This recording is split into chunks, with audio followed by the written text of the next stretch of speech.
Good. Hi. How are you? Nice to see you. Tonight we're going to speak about the introduction to this big mitzvah that's called family purity.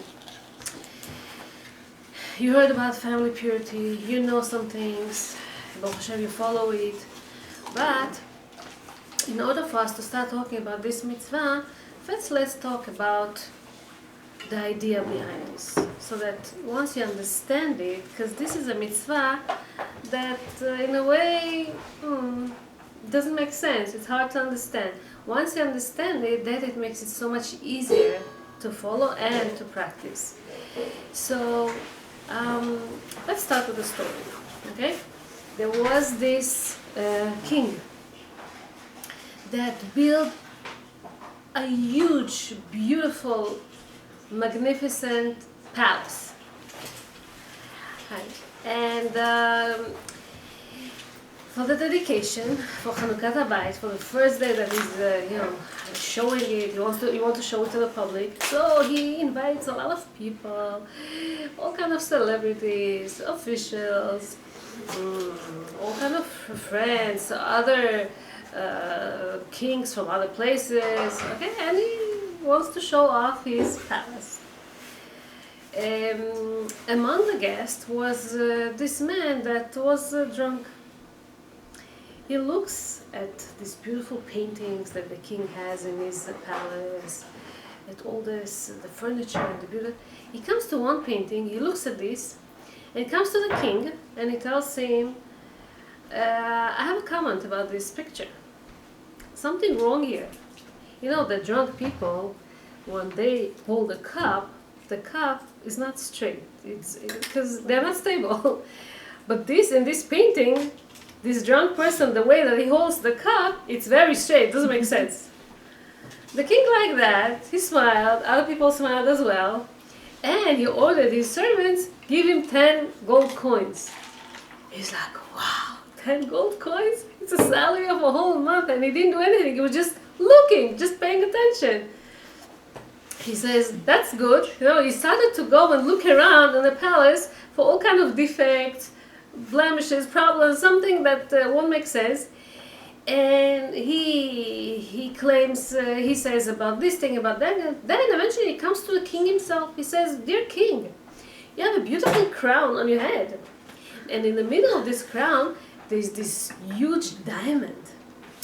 I think the diamond is not placed in the right position. You have to move it a bit because it's not straight, or it's not right or whatever. This remark that came from this drunk person, okay, made the king angry. And he told his servants, lashes, 10 lashes now. And he's like, excuse me, why? I thought it's good to. He says, when it's something that you understand, or the field that you understand, you know, there was this drunk person in that painting, and you're drunk and you understand it, okay, it makes sense. But don't judge, don't tell me about things that are nothing to do with you. You don't know anything, nothing about diamonds, nothing about crowns, nothing about precious stone, and so on.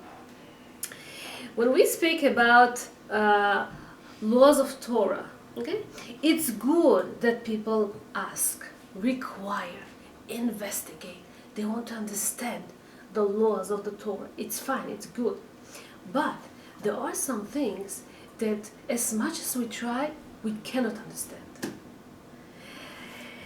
Okay, so let's try and we had 613 laws, right? When the commentaries, the rabbis, they try to explain the laws. Okay, so even you can see there are some laws that make a lot of sense. It's called Mitzvot sichliot. You can understand it with your brain. Laws of not to kill, not to steal, not to cheat, honor parents. Okay, these laws make a lot of sense. If we don't honor our own parents, the one that gave us life, can we honor anybody else in the world?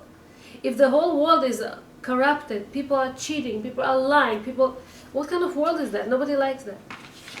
So this mitzvot we understand. There are mitzvot that's called chok. Chok in Hebrew means you don't understand. It's beyond our understanding. It's called in Hebrew mitzvot. The Rambam calls it mitzvot shim'iyot. We heard it, in Har Sinai. We heard it. We got it from in the Torah. If we wouldn't hear it from God, we would never do that. So this is called mitzvot shimiyot. Doesn't make sense. Let's try to understand a little bit what's the difference between chok and mishpat. Chok, a law that we don't understand, and mitzvot sichliyot, mitzvot that we it makes sense to us. Okay, let's try to talk about this. So the Rambam in his book Shmona Pakim LaRambam is asking, what's better? What's better quality?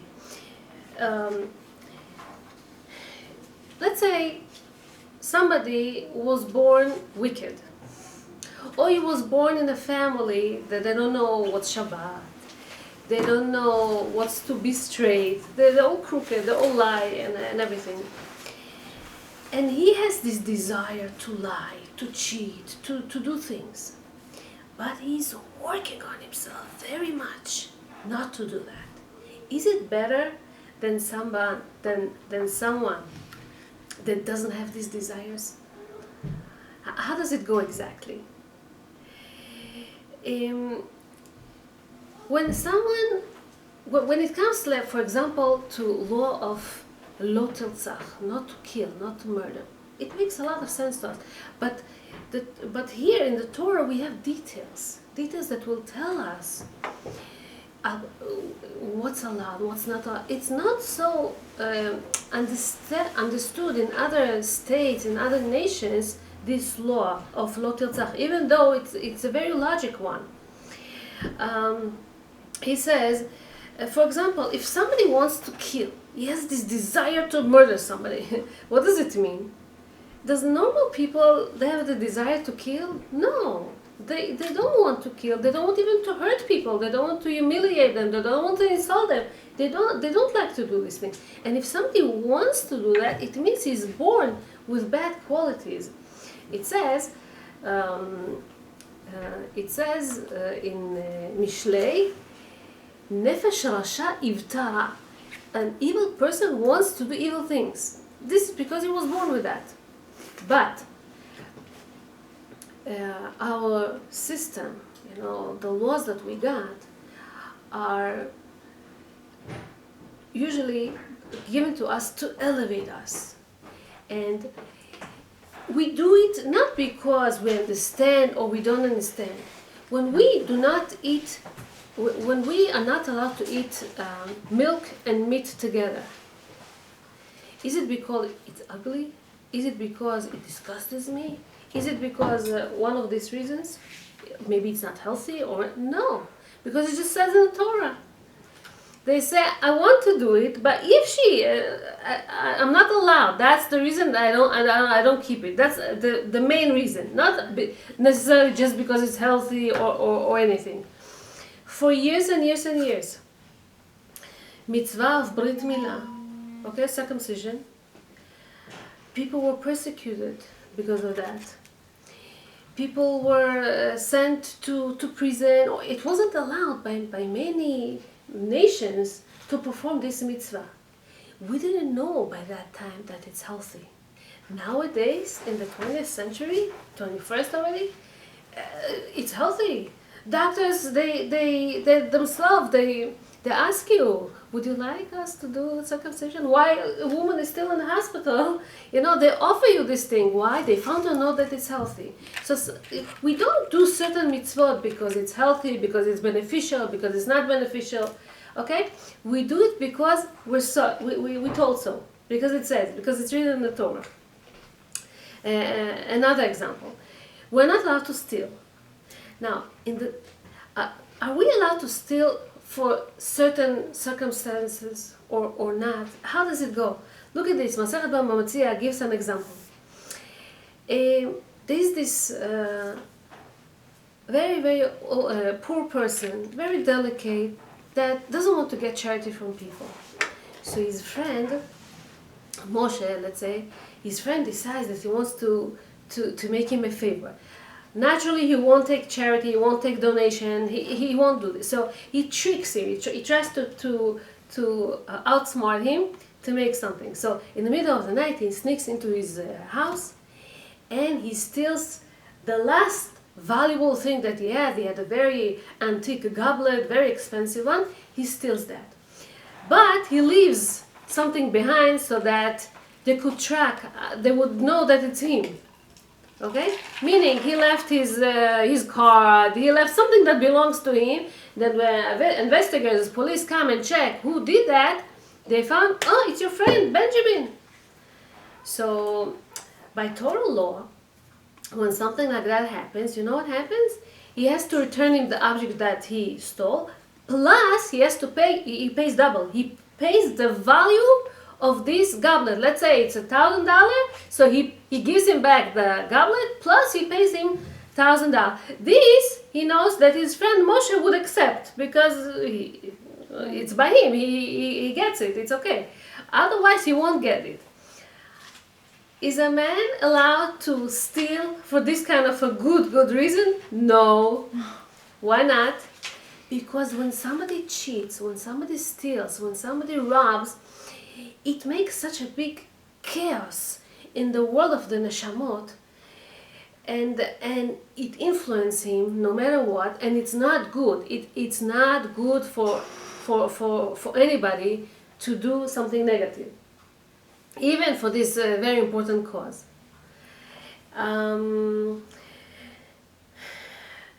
The mitzvah of lo tirtzach, not to kill, it's not so obvious, by other places. For years, the people in Greece, in Sparta at that time, Greece was a very, very important nation. It was like America of today. They would kill sick children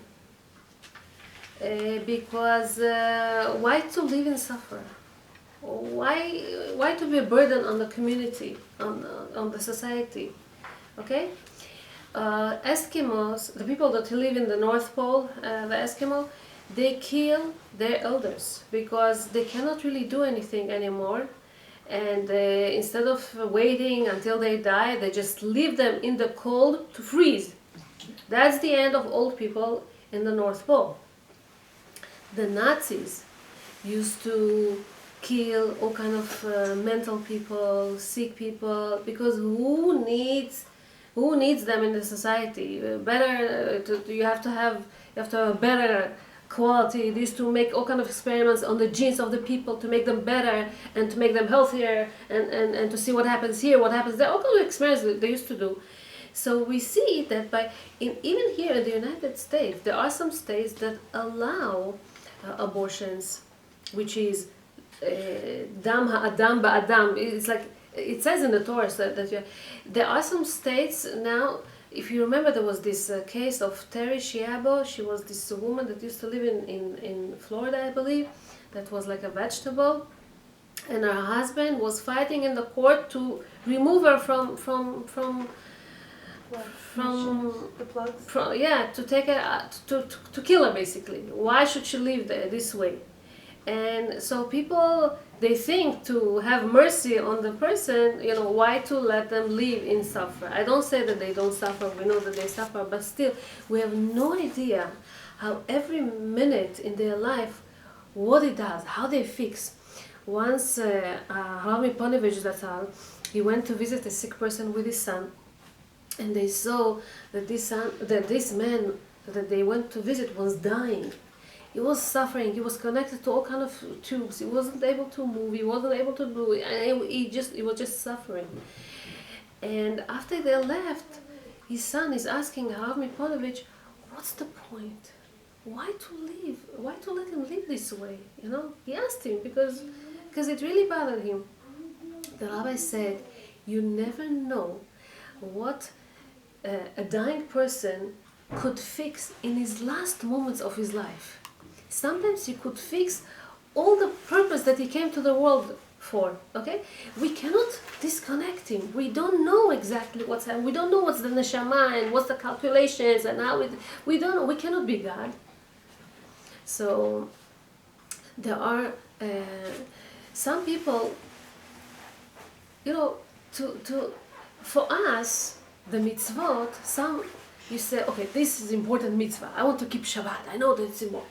But let's say, I don't know, let's say washing hands in the morning when I get up or something, it's not so.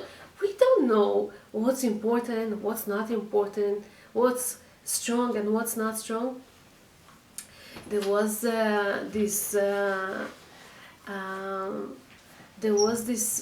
person that he was a very rich man, and lo alenu, he died young. He had kids and everything, and he inherited them a lot of assets and money and everything.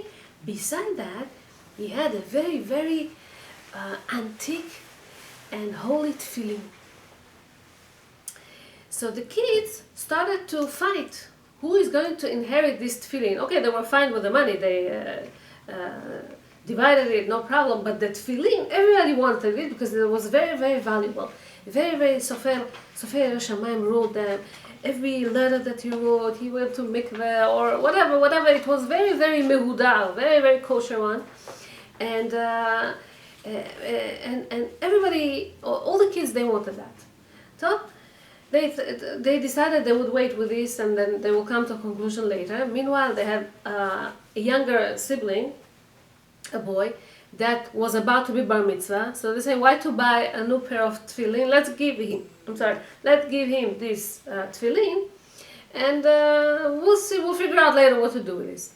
So this boy, his name was Ariel, let's say, he got this tefillin, and from the time that he was bar mitzvah, he put that every day. He never missed one tefillin, and he valued it very much because it was a very old tefillin, but very holy one also. He took it everywhere he was, and he grew up with this. He became a very big merchant himself, and every place he would go, he would take this tefillin with him.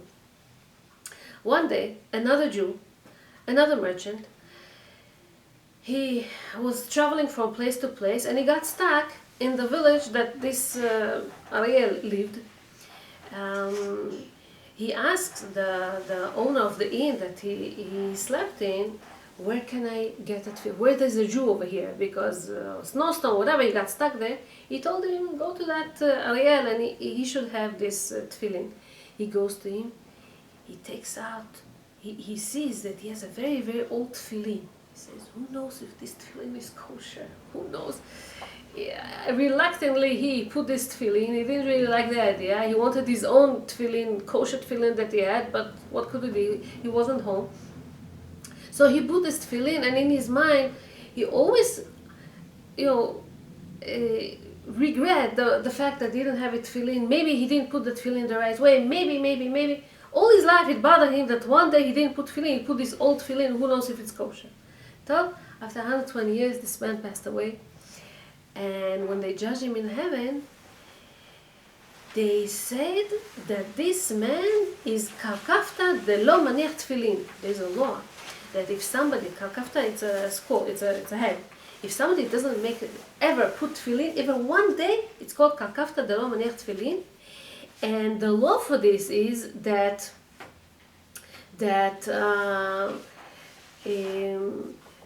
he goes to hell, and lo alenu, even if hell will finish, people who don't ever put tefillin, they will stay there forever, something like that. I don't know. It's something very severe.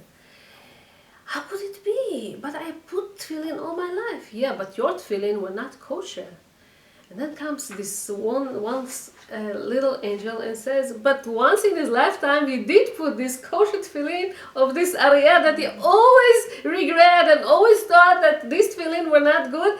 And this tefillin saved him, because now he's not karkafta delo maniach tefillin anymore. Now he came out of this category. Once in his lifetime he did put a tefillin.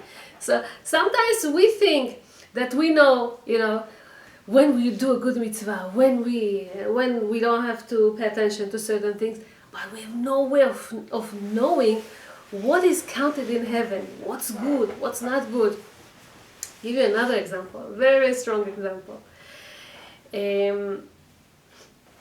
About 19 years ago, this incident about 19 years ago, true story, a man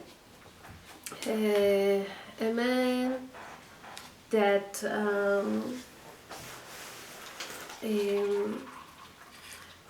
a man that lived in Israel, okay? He was a soldier. Friday afternoon, he's trying to hitch a ride. Time, looking for a time. Waiting, afternoon, Friday, waiting. Nobody stops him. Nobody stops for him. Because, first of all, people are very afraid in Israel because who knows if it's an Arab, if it's not, if it's there. So, eventually, this religious guy, he stops for him. Benjamin stops for him. Made sure that he's Jewish, that he's okay. Fine, he's taking, where do you need? I need to go to that area. It's a very far place. He says, you will never do this before Shabbat. You have another 2 hours drive and we're already close to Shabbat. You won't be able to come to your town, to your little place before Shabbat. He says, what can I do? They released me very late in the army. And I'm waiting here in this intersection for hours and nobody stops for me. What can I do? And he tells him, you know something? Come to me. Come to me on Shabbat. He says, are you crazy? My family is waiting for me. I cannot just come. He says, call them. I'll give you my phone. Call them and ask them. What? He says, you know something? Okay. He was so tired already, exhausted from waiting and this and that. He said he didn't care. But he said, you know something? One condition. I know that you're religious people. I'm not religious. I don't want you to make me religious or to force me or to make me chazar b'tshuva or anything because I'm not into it. He says, don't worry, I won't ask you anything. Just, in my case, you don't have to go to shul, you don't have to wear kippah if you don't want. Just don't make chilul Shabbat in front of people. That's enough for me. He says, sure, fine, don't worry, I'll sleep the whole Shabbat. They came there, and he was very impressed. The Shabbat table, the food, the environment, the family, the children, educated, questions, answers. He sees the interaction, parents, children. He liked that. And so when Shabbat left, he was very grateful to this man, and he tells him, you know something? You can ask me. I could accept on myself one mitzvah, a small one. Don't ask me to keep Shabbat or to put on tefillin every day. I cannot do such a thing. But you can ask me one small mitzvah. I could take it upon myself. I really like the attitude and everything. He says, what should I take? I don't know. He opens the Shulchan Aruch, and the first mitzvah that he saw was how to put on shoes. How, first you put on the right shoe, and when you take it off, you first take the left shoe. He says, is this a mitzvah? Are you joking me? He says, no, that's what it says in Shulchan Aruch. That's the way it's supposed to be. He says, fine, I can do that. And he takes it upon himself. They exchange phone numbers and everything. He waves him, he says goodbye, and he leaves. Some time later, he really tries in the army to do this mitzvah. Nobody knows. But he does that. Every day he tries first to put his right one, and when he takes it off, he takes off the left one. Fine. One day, they woke him, his commander woke him too early in the morning. Too much early. It was even before dawn. He was tired, he was confused, he didn't understand, he didn't pay attention to what he was doing. And only later on, when he was already, they were counting people and everything, this is when he realized that he didn't put his shoe the right way. He tells to his commander, I need to be dismissed. What's the reason? Can't tell you. What's the reason? Can't tell you. He was embarrassed. He says, I don't let you. He said, all of a sudden, he became very stubborn. And he insisted, I have to go. He said, I don't let you. If you don't give me a reason, I don't let you. And they were fighting back and forth, and then he just left. He said, if you're leaving, you're going to be judged in a military court. It's not a regular one. And he was going. He says, 1 week you're going to be in this dungeon. I'm telling you, 1 week. It's not an easy thing to be there. You cannot move almost. It's very hard. He didn't care. He went back to his room. He put on, he did it the right way. And stayed 1 week. He suffered in that dungeon because of that. A few days later, he calls the one that he was by him on Shabbat. And he tells him, you remember me? He said, sure. He said, I want to tell you, this mitzvah saved my life. He says, what do you mean? So, as I told you, 19 years ago, there was this big crash, two helicopters full with Jewish soldiers, 73 people died, 73 soldiers collided in air, these two helicopters, and died.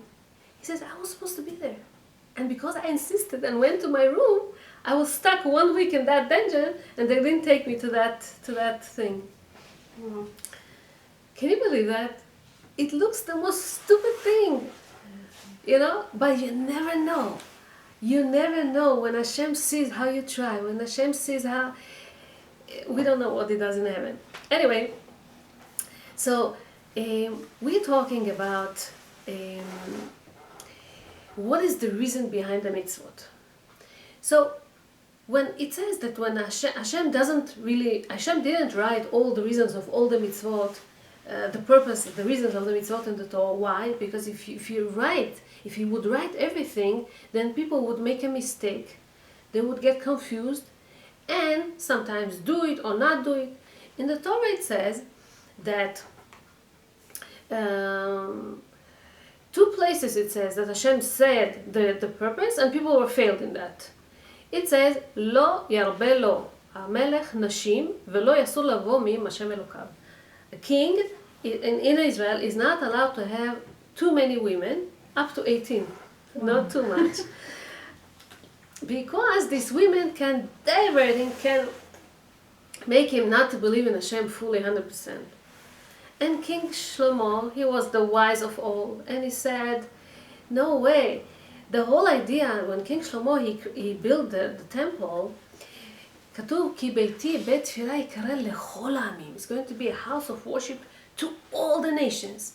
And he believed that when he built the holy temple, the redemption came, because it was really a good time to Israel at that time. So what is the redemption? You have to make all the nations, one big nation with Am Yisrael. So he was trying to convert all kind of women to make that mission. Okay? But he made too many women, and it said later on that it says that he wasn't like King David, that was really fully trusting Hashem. King Shlomo wasn't like him. Also says about Chizkiyahu Melech. Chizkiyahu, in his time, they said that he would be also Mashiach. What very, very special man. They say in his generation, all the little kids knew all the laws of purity and impurity, which are very, very hard laws. And all the kids in his generation knew. This is how Torah was so instilled in them. Okay? So, he knew in his prophecy that he's going to have not kosher boys. I mean, they would not follow him. They would be bad, wicked, evil. So he didn't want to get married in order to bring these bad children to the world. It says that Avraham Avinu and David HaMelech, King David, also asked from Hashem that if their offsprings will be not good, if they will anger Hashem, they don't mind to stay barren, but not to have this kind of evil children. So what's new with King Chizkiyahu? Why King Chizkiyahu was punished? The prophet Yeshayahu comes to him and he tells him, you're not going to live in this olam, and also in the next one, you're not going to have olam haba. Why King Chizkiyahu was punished here? Because Avraham and David didn't do anything about it. They just mentioned that if they will have bad children, okay, it's better for them not to have kids. But King Chizkiyahu actually acted. He didn't get married just because of that. He didn't want to have bad kids. And Hashem told him, you cannot make these calculations. It's not up to you. How do we know? He made tshuva, of course, and he married Prophet Yeshayahu's daughter. He thought maybe with his father-in-law married and his ancestors married, the child is not going to be so bad. And he had King Menashe, which was a very, very bad one. He brought an idol to the holy temple, and because of him there was this decree to destroy the temple, all right? But we know that later on, King Menashe, he did tshuva. And his son wasn't a good great one, but his grandson, he became a king. He was a good king, Yoshiyahu. So you cannot really know, you cannot see the whole picture, and you cannot make calculations. And therefore, King Chizkiyahu was punished in the beginning. So why the Torah did not reveal to us the ta'amim, the reason of the mitzvot? Amagid Meduvna, he explains it in a mashal. He says, there was this very prominent rabbi, and in his neighborhood lived a very, very rich man. But this rich man was arrogant, he didn't have good qualities, he just had money, and he had a daughter. And he wanted his daughter to marry to the rabbi. He comes to the matchmaker, and he tells him, if you're going to make this shiur happen, I'm going to give them so much money. I'm going to provide for them all their life. I'm going to give them a house. I'm going to give them this. I'm going to give them that. Just make this shiur happen. The rabbi was very poor and he agreed. They got married. And this poor man, this rich man, he thought that they will be friends now. They always come here, come there. Nothing. The rabbi didn't want his presence and he didn't care about him so much. And he's coming to the matchmaker and he's complaining, that's not fair. Oh, I paid top money for us to be in-laws, but we're not in touch. And the matchmaker tells it to the rabbi, and the rabbi said, what can I do? He doesn't have manners, he doesn't have the knowledge, he doesn't work on his qualities. Maybe if he'll get educated, if he's going to work on his inner qualities, if he's going to, maybe then there could be some kind of interaction, but otherwise it's all weird, this shiur. It doesn't make sense. We have nothing to do with each other. What is the nimshal that Amagid Meduvna explains? He says that Hashem gave us all kind of laws, not explaining all the details why he gave us these laws, because the connection between us and Hashem is not like a regular connection. He is the God, he's the Almighty, and we're human, we're small people, we do mistakes, but if we get educated, if we work on ourselves, if we work on our qualities, if we want to know, we can really get there. Therefore it says, Kol ha'osek b'Torah lishma megalin lo razei Torah. Whoever really wants to learn Torah and to understand in heaven, so they reveal to him all the secrets of the Torah. V'na'asa k'ma'ayan mitgaber u'chanahar she'eino posek. He can get there if he wants. And they really say that King Shlomo, 3 out of these 4 laws that were chukim, he understood, and Moshe Rabbeinu understood everything. No, not a problem whatsoever. Ramchal says that it's like glasses. To some, these glasses will make it more clear, but to some, they will see it very blurry. Even though it's a very sharp glasses, they won't see very well.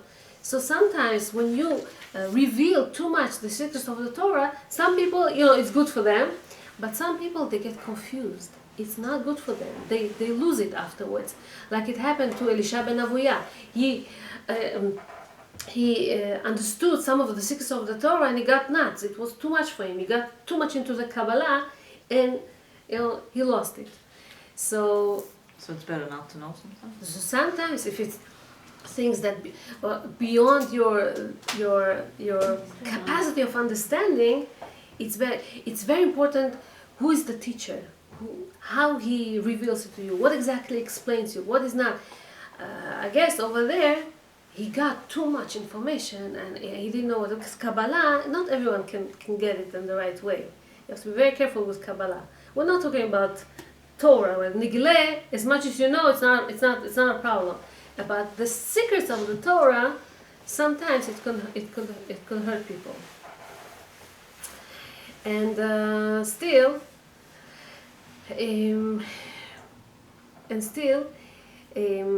let me give you this example. About in Russia, the Russian Tsar, he wanted very much Siberia to be developed. So he declared that whoever is going to come and live in Siberia, he won't get drafted to the army, which is a big plus, because in his day, army would be for 10 years, when they're away from the family, they're away from their culture, they're, give themselves everything to the Tsar, to the army, and cannot really develop themselves, no family relations, no family life, nothing, cannot. So he would dismiss them from the army, and he would give them all kind of stuff over there, and it's going to be nice. So one man goes, he decides that he wants to go there, because who needs the army? And with his 5-year-old boy, they travel all the way to Siberia until they get there. When the son gets there the first day, he asks his father, "Can I get 2 pennies to buy candy?" The father says, "There's no candy stores over here. It's not like back where we used to live."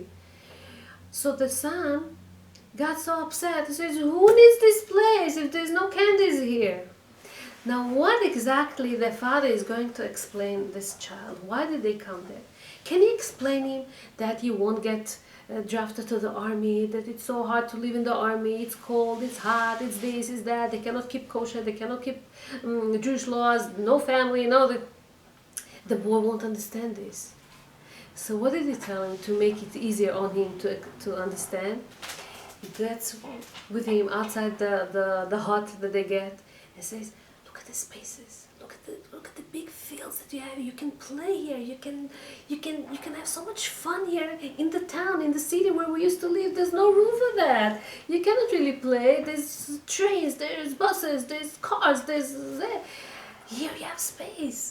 And this is what the little kid could understand, this space. He could value the space. When we get the Torah, okay, we don't really understand all the details. Sometimes the